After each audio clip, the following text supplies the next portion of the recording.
Assalamualaikum warahmatullahi wabarakatuh. Alhamdulillah kita bertemu lagi dalam siri penjelasan saya ke atas buku Panduan Akidah dan Ibadah Ketika Sakit.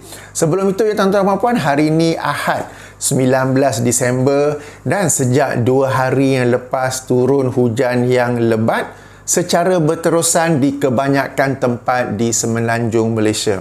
Dan di sebahagian tempat, khasnya tempat yang datar ataupun tempat yang rendah, mereka mengalami air yang naik ataupun banjir. Sementara di tempat yang tinggi, mereka terselamat. Saya pun Alhamdulillah terselamat. Satu perkara yang saya nak cerita, apabila Allah SWT menguji satu kaum, baik individu ataupun kumpulan manusia, secara zahirnya kelihatan seperti mereka itu saja yang sedang diuji. Saya tak diuji, saya selamat saja. Sebenarnya orang-orang di sekitar yang pada zahirnya kelihatan seperti tidak diuji, sebenarnya sedang diuji juga oleh Allah Subhanahu Wa Taala. Allah menguji mereka. Apakah mereka akan turut sama membantu atau mereka sekadar mendabik dada? Okey, kesian dia orang tu. Itu saja. Ataupun lagi teruk, mesti banyak dosa tu. Mesti banyak dosa tu ya. Jadi tuan-tuan dan puan-puan, apabila kita dengar satu individu ataupun satu kaum diuji oleh Allah Subhanahu Wa Taala, ketahuilah bahawa Allah juga sedang menguji anda. Apa yang anda buat? Okay, baik individu, baik di negara kita, baik kita dengar gempa bumi di negara lain, kita dengar taifun yang melanda di negara lain, apa-apa musibah lain ya, Allah juga sedang menguji kita apa yang kita buat. Apakah kita akan membantu ataupun kita biarkan saja ya. Membantu ini pelbagai. Paling-paling kurang ialah mendoakan mereka. Sesiapa yang ada kepakaran ke lapangan bahasa boleh tolong sebagai sukarelawan. Siapa ada ke lapangan kewangan boleh bantu dari sudut kewangan. Tapi kalau tak dapat nak bantu langsung, sekurang-kurangnya dengan berdoa. Berdoa ya. Jangan dibiarkan saja sebab Allah juga sedang menguji anda. Ya, bukan saja kaum yang sedang diuji tu kita nampak, dia orang tu banjir kesiannya. Betul, terus dilupakan. Okey, padahal anda juga, saya juga sedang diuji apa yang kita buat terhadap mereka yang sedang diuji tu. Apakah kita tolong sama? Apakah kita turut bersempati? Apakah kita turut mendoakan mereka? Membantu yang mana boleh ataupun sekadar melupakan mereka ya. Jadi ini satu poin penting. Baik tuan-tuan dan puan-puan. Pada kali ini kita masuk ke dalam bab keutamaan sifat redha. Yang ini di muka surat. Okey, mana pergi ni? Hilang dah. Muka surat 58. Muka surat 58 ya. Sebelum ini kita bincang tentang kepentingan sabar. Okey, bagi sabar saya sebut kepentingan, bagi redha saya sebut keutamaan. Kenapa beza? Sebab sabar adalah sifat yang wajib. Sesuatu yang wajib bagi kita, di mana kita wajib menahan diri, menahan hati kita, menahan lisan kita, menahan perbuatan kita daripada apa-apa yang dilarang oleh syariat Islam. Apabila diuji dengan sesuatu musibah, kita perlu menahan hati kita ini daripada bersangka buruk kepada Allah. Kita perlu menahan lisan kita ni daripada maki hamun, daripada mencarut, daripada mengeluarkan perkataan-perkataan yang dilarang oleh syariat Islam. Kita juga menahan fizikal kita ni daripada memukul-mukul diri, disebut meratak, memukul-mukul diri, mengoyak-ngoyakkan pakaian dan sebagainya ya, semua itu dilarang. Tetapi seperti mana yang kita baca hadis daripada Nabi SAW yang baginda sendiri mengalirkan air mata ketika anak kecilnya Ibrahim meninggal dunia, maka menangis bukanlah salah satu ciri orang yang tidak sabar. Tetapi dia sabar dan menangis itu adalah ciri manusia yang sihat. Baik lelaki mahupun wanita. Baik lelaki mahupun wanita. Itu tentang sabar. Okay? Dalam sebelum ni ada, kalau tuan-tuan dan puan-puan ada yang baru terus masuk ke video ini, sila ke playlist. Dalam saluran YouTube saya ada playlist. Dalam playlist tu saya dah bahagikan video-video saya mengikut topik-topik yang saya nak sampaikan. Topik penjelasan buku ke, topik lain ke apa ke. Dan dalam topik itu saya telah susun juga video tu ikut tertib. Part 1, part 2, part 3, siri pertama, kedua, ketiga, keempat, sila ke sana ya. Kalau tak faham, tak tahu juga, saya telah buat video khas, tajuk dia Panduan Menggunakan YouTube. Kenapa saya cerita benda ni? Sebab masih lagi ada orang yang bertanya-tanya, video sebelum ni ada kat mana? Saya video siri ni kat mana? Jadi, kita sambung ya. Baik. Tentang redha ni ialah keutamaan, sebab ia adalah satu sifat yang tidak wajib, tetapi kalau kita ada, ia adalah sesuatu yang utama, sesuatu yang bagus, sebagaimana sebuah hadis yang saya kemukakan dalam buku ini ya. Sebuah hadis riwayat Imam Muslim, hadis nombor 49, atau kalau ikut penomoran syarah Sahih Muslim oleh Imam Nawawi, hadis nombor 34, di mana Rasulullah sallallahu alaihi wasallam bersabda, "Zaqa ta'mal imani," telah merasai kenikmatan iman, "man radiya billahi rabban," sesiapa yang reda dengan Allah sebagai Tuhannya, "wa bil islami dinan," dan reda Islam sebagai agamanya, "wa bi Muhammadin rasulan," dan reda Muhammad sebagai Rasul Allah. Jadi telah merasa kenikmatan iman. Jadi reda ini adalah satu sifat utama yang kalau kita dapat memilikinya, ia adalah sesuatu yang baik. Redha ni adalah hati yang berasa aman, berasa tenang, berasa selesa dengan apa yang Allah kurniakan kepada kita, baik sesuatu yang bagus ataupun yang tidak bagus. Redha ini bukanlah sekadar sebutan di mulut.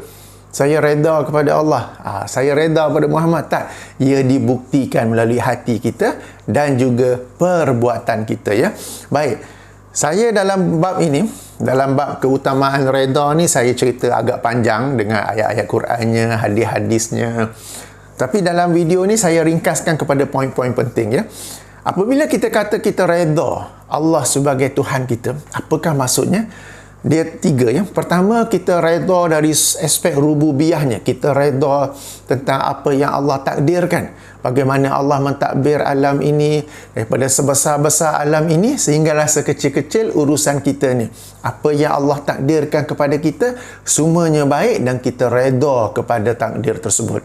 Okey. Dan ini dalam bab ini kalau ingin mengetahui lebih lanjut, saya ada satu buku khas yang tajuknya 47 persoalan qadar dan qada. Kita biasa sebut qada dan qadar kan? Saya punya qadar dan qada. Okey, buku ini dahulunya diterbitkan oleh Jaha Besar, sekarang sudah out of print, tapi masih boleh muat turun edisi percuma di hafizfirdaus.com ya. Sila baca di sana persoalan qadar dan qada ya. Jadi kita redha kepada apa saja yang Allah takdirkan kepada kita. Termasuk dah dalam topik yang kita bincang ni, penyakit, kita redha apa jua penyakit yang Allah takdirkan kepada kita. Memang sesuatu yang susah, kita nak redha, nak terasa tenang, aman. Padahal sakit sikit-sikit mungkinlah, tapi kalau sakit yang berat, umpama kanser ke, umpama tumor ke apa ke, memang susah. Tetapi yang penting kita sabar. Tapi kalau dapat mencapai makam redha, itu adalah lebih utama ya. Jadi pertama, takbir redha dari sudut rububiyahnya. Kemudian juga kita redha dari sudut uluhiyahnya, yakni kita redha kepada syariat Islam yang Allah kurniakan, yang Allah turunkan kepada kita melalui Rasulnya Muhammad sallallahu alaihi wasallam. Dan ini juga selari dengan hadis kita baca tadi, telah merasai kenikmatan iman, mereka yang redha Allah sebagai Tuhannya dan Islam sebagai agamanya. Ciri redha ni penting ya. Bukan sebut dengan mulut je tau, tetapi dengan hati dan juga perbuatan. Dan antara bukti orang yang redha Islam adalah agamanya ialah dia tidak buat bid'ah. Dia terima apa yang original tu dan dia redha. Orang yang tak redha dengan Islam sebagai agamanya, mereka itulah yang mencipta atau beramal dengan amalan-amalan yang bid'ah. Apabila ditegur, dia tetap membela amalan bid'ah tersebut. Okey, itu ciri-ciri orang yang tidak redha Islam sebagai agamanya. Sebab Islam yang original, bukan Islam yang kalian telah modify, yang kalian telah edit, yang kalian telah tokok tambah. Okey, itu poin penting. Itu yang kedua. Yang ketiganya, kita redha dari aspek asma wa sifat. Nama-nama Allah dan sifat-sifat Allah. Nama-nama Allah yang Allah menamakan dirinya. Sifat-sifat Allah yang Allah mensifati dirinya. Kita redha, kita beriman dengannya. Kita menetapkan itu sebagai nama dan sifat Allah.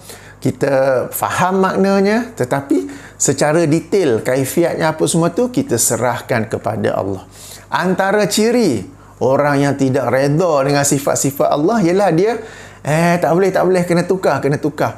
Jadi dia alih kepada yang lain, sama ada dia menafikan ataupun dia alih kepada istilah yang lain kepada maksud yang lain ya. Itu ciri-ciri orang yang tidak redha kepada nama-nama dan sifat-sifat Allah. Jadi tuan-tuan dan puan-puan, kita redha kepada Allah dari 3 aspek ini ya, 3 aspek ini. Dan khusus dalam topik yang kita sedang bincang sekarang ni, kita redha kepada penyakit yang Allah timpakan kepada kita. Kita yakin di sebalik itu ada hikmahnya, di sebalik itu ada sebabnya, di sebalik itu ada sesuatu tujuan yang Allah ingin berikan kepada kita ya, sebagaimana yang telah saya sebut dalam bab-bab sebelum ini, dalam video-video sebelum ini ya. Jadi tuan-tuan dan puan-puan, redha ini adalah satu keutamaan. Kalau kita dapat mencapainya, bagus. Kalau tidak, paling-paling kurang ialah kita sabar kepada ujian Allah SWT. Dan redha ini bukan saja sekadar dari aspek penyakit, tapi saya sebut tadi dari sudut rububiyahnya, dari sudut uluhiyahnya, dan dari sudut asma wa sifat. Jadi ayuh kita bukan sekadar sabar, tapi kita cuba mencapai makam, cuba mencapai tingkatan redha kepada ujian Allah. Memang susah, memang sebab dia makam yang lagi tinggi, tapi at least we give it a try. At least we give it a try ya. Moga-moga membantu. Jika hendak dalil-dalilnya, penjelasannya lebih mendalam, sila rujuk dalam buku saya ini. Boleh dibeli atau muat turun secara percuma saja edisi PDF di hafizfirdaus.com. Jika rujuk dalam video yang pertama, saya ada bagi link untuk buku ini, sama ada yang bercetak maupun edisi PDF. Kita berjumpa lagi insya-Allah dalam bab seterusnya tentang hukum berubat apabila sakit.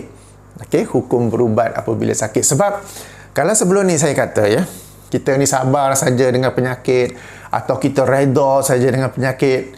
Kalau macam tu tak nak berubat lah. Apakah berubat itu bererti tidak redha dengan penyakit? Tidak redha dengan sakit atau dengan penyakit yang Allah takdirkan pada kita? Kan sebelum ni kita telah bincang, kita telah baca hadis-hadis tentang keutamaan orang yang diberi ujian oleh Allah SWT. Okay, sampai-sampai bab itu pun bergembiralah apabila anda sakit kan. Jadi kalau dah bergembira, dah ada pula hadis-hadis yang menerangkan keutamaan orang yang diuji, kita pula disuruh sabar. Lagi utama, kita redha. Maknanya kalau sakit biar je lah. Tanda redha ke patut berubat. InsyaAllah ya, dalam bab akan datang kita jumpa lagi. Subhanakallahumma wa bihamdika asyhadu an la ilaha illa anta astaghfiruka wa atubu ilaika. Assalamualaikum warahmatullahi wabarakatuh.